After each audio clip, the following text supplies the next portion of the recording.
In 1927, a General Motors scientist convinced America that adding lead to gasoline would make engines run smoother and cities quieter. Within 2 decades, every breath of urban air carried particles of a neurotoxin that would devastate millions of children. This is the story of how a confident prediction and an industrial bet turned the atmosphere itself into a delivery system for brain damage. The question wasn't whether tetraethyl lead worked as an anti-knock additive. Engineers at General Motors had already proven it eliminated the pinging sound that plagued early combustion engines, allowing higher compression ratios and more efficient fuel. The question was whether releasing a known poison into every city, highway, and neighborhood in America could somehow be made safe. Thomas Midgley Jr., the chemist who discovered tetraethyl lead's anti-knock properties, and the executives who stood to profit from its sale, insisted the answer was yes. The mechanism was elegantly simple. When tetraethyl lead burned inside an engine cylinder, it released fine lead particles that prevented premature ignition of the fuel-air mixture. This allowed engines to run at higher temperatures and pressures without the destructive knocking that could crack pistons and ruin engines. General Motors formed a partnership with Standard Oil to manufacture the additive under the trade name Ethyl, branding it as a technological triumph that would modernize American transportation. Early adoption seemed to validate the optimism. Motorists reported smoother performance and better fuel economy. Refineries could produce cheaper gasoline while meeting the performance standards demanded by new engine designs. By 1924, leaded gasoline was being sold in thousands of filling stations across the country, and the Ethyl Corporation projected exponential growth. Industry leaders framed opposition as anti-progress hysteria, arguing that the tiny concentrations released through exhaust pipes posed no meaningful health threat. But the warning signs were neither subtle nor theoretical. Workers at the Standard Oil Refinery in Bayway, New Jersey, began dying. In October 1924, 5 employees succumbed to acute lead poisoning after exposure to tetraethyl lead during production. Dozens more were hospitalized with tremors, hallucinations, and organ failure. Newspapers called the plant the House of Butterflies after workers described seeing insects that weren't there as their nervous systems collapsed.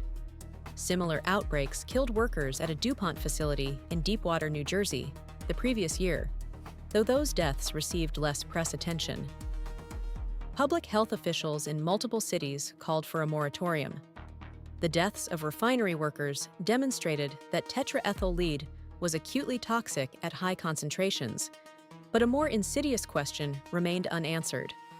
What would happen when millions of automobiles dispersed lead particles into the breathing zone of every pedestrian, child, and city resident over years and decades?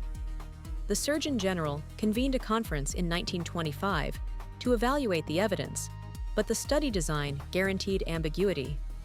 Researchers focused on short-term exposure and could not detect the slow, cumulative neurological damage that chronic low-level lead causes in children.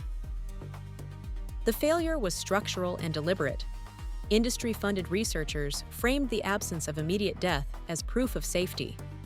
They argued that because adults didn't collapse after pumping leaded gasoline, and because lead had been used in paint and plumbing for generations, the new automotive source posed no unique hazard. This logic ignored the difference between localized exposure and atmospheric dispersal, and it dismissed the vulnerability of developing brains. The Surgeon General's panel concluded that leaded gasoline did not present an immediate public health emergency, a narrow finding that industry representatives repackaged as a blanket endorsement. The cascade unfolded across decades rather than days. As automobile ownership exploded through the 1930s, 40s, and 50s, so did airborne lead concentrations. Tailpipe emissions deposited the heaviest particles within meters of roadways, where children played and walked to school. Finer particles traveled farther, settling into soil and dust that coated playgrounds, parks, and homes. By the 1960s, blood lead levels in American children living near highways were measurably elevated, and researchers began documenting associations between lead exposure and reduced IQ. learning disabilities, and behavioral problems. The poison wasn't dramatic. It didn't announce itself with sudden illness. It simply made millions of children slightly less capable of learning, reasoning, and controlling impulses. The investigation that finally forced a reckoning came not from regulators, but from a geochemist studying ice cores. Clair Patterson, working to determine the age of the Earth through lead isotope ratios, discovered that lead contamination in his laboratory and in environmental samples vastly exceeded natural background levels. His measurements showed that atmospheric lead concentrations had increased by orders of magnitude since the introduction of leaded gasoline. When Patterson published his findings and called for the removal of lead from gasoline, industry scientists attacked his methodology and funding. The Ethyl Corporation and its allies successfully kept him off expert panels and pressured scientific journals to reject his work for years. But the evidence became undeniable. Independent researchers confirmed that blood lead levels in children dropped dramatically when families moved away from high-traffic areas. Animal studies demonstrated dose-dependent cognitive impairment at concentrations well below what industry had claimed were safe thresholds. Longitudinal studies tracking children over decades revealed lasting deficits in academic achievement and executive function.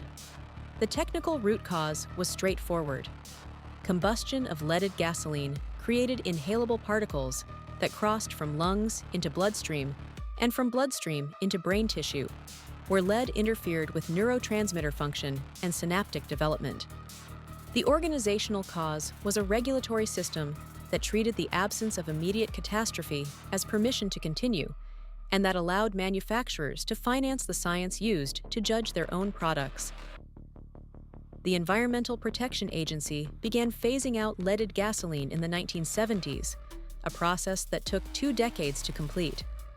Blood lead levels in American children fell by more than 80% between 1976 and 1991. The change revealed the scale of what had been normalized.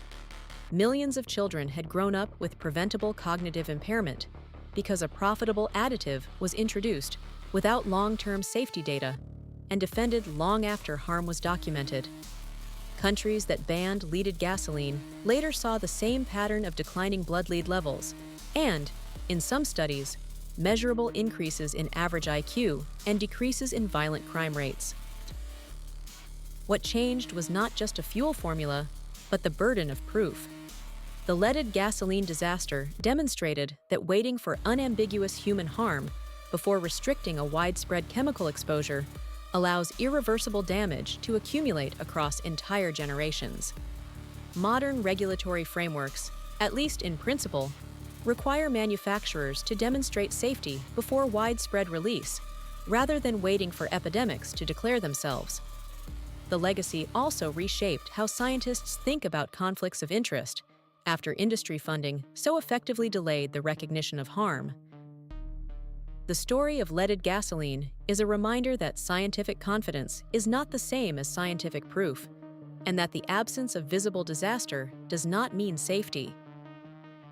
Thomas Midgley's invention solved a real engineering problem, but the solution carried a cost that was both predictable and dismissed. The workers who died in refineries provided clear evidence of toxicity. The decision to proceed anyway reflected a belief that industrial benefit outweighed uncertain risk to the public, particularly to children whose poisoning would only become measurable years later. We now know that even low-level lead exposure has no safe threshold, and that the neurological damage it causes is permanent. This content is for educational purposes only. Do not attempt to recreate any described experiment or procedure.